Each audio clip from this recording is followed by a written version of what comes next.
السلام علیکم viewers. Drama serial ماں نہیں ساس ہوں میں اب تک آپ نے دیکھا عروج سلمان کی دوسری شادی کو لے کر پریشان ہے اور سلمان عروج کو پریشان دیکھ کر ٹینشن میں ہے۔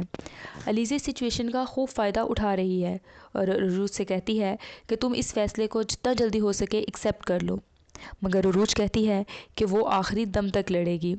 عروج سب سے کہتی ہے کہ علیزہ کی اس گھر میں موجودگی مجھے اس بات کا شدت سے احساس دلا رہی ہے کہ میری اب اس گھر میں کوئی جگہ نہیں۔ سلمان مہرین سے کہتا ہے کہ یہ سب کچھ آپ کی وجہ سے ہو رہا ہے، آپ میری اور عروج کی زندگی میں پریشانیاں بڑھا رہی ہیں۔ مہرین غصے میں آ جاتی ہے اور عروج کو کہتی ہے کہ تم نے میرے بیٹے کو میرے خلاف کھڑا کر دیا ہے۔ عروج کہتی ہے کہ اب میں نے ایسا کچھ نہیں کیا۔ عروج علیزہ سے کہتی ہے کہ میں تمہیں تمہارے مقصد میں کبھی کامیاب نہیں ہونے دوں گی۔ علیزہ کہتی ہے کہ میرا تو سلمان میں کوئی انٹرسٹ ہی نہیں ہے، میرے لیے تو امریکہ میں بھی بہت سے رشتے تھے۔ عروج کہتی ہے کہ جو تمہارے لیے امریکہ میں رشتے تھے وہ سب جانتے تھے کہ تم کس فطرت کی مالک ہو۔ علیزہ کہتی ہے کہ تم میری انسلٹ کر رہی ہو، تو عروج اسے کہتی ہے کہ تم اسی لائق ہو، تم یہی ڈیزرو کرتی ہو۔ عروج اچانک کہیں گھر سے غائب ہو جاتی ہے۔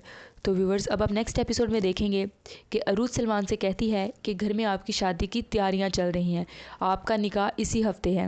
سلمان کہتا ہے کہ نکاح میرا ہے، یعنی شادی میری ہے، تو اگر میں ہی رضامند نہ ہوں تو یہ شادی کیسے ہو سکتی ہے؟ تم فکر نہ کرو، یہ شادی ہرگز نہیں ہوگی۔ دوسری طرف مہرین عروج سے کہتی ہے کہ تم بھی دلہن بن کر سلمان کے ساتھ بیٹھو گی۔ عروج کہتی ہے کہ آخر آپ ایسا کیوں کر رہی ہیں؟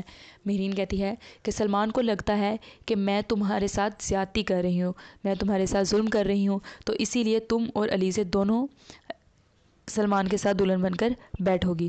تو ویورز، کیا علیزہ اپنی سازشوں میں کامیاب ہو جائے گی اور مہرین علیزہ اور سلمان کی شادی کروا دے گی؟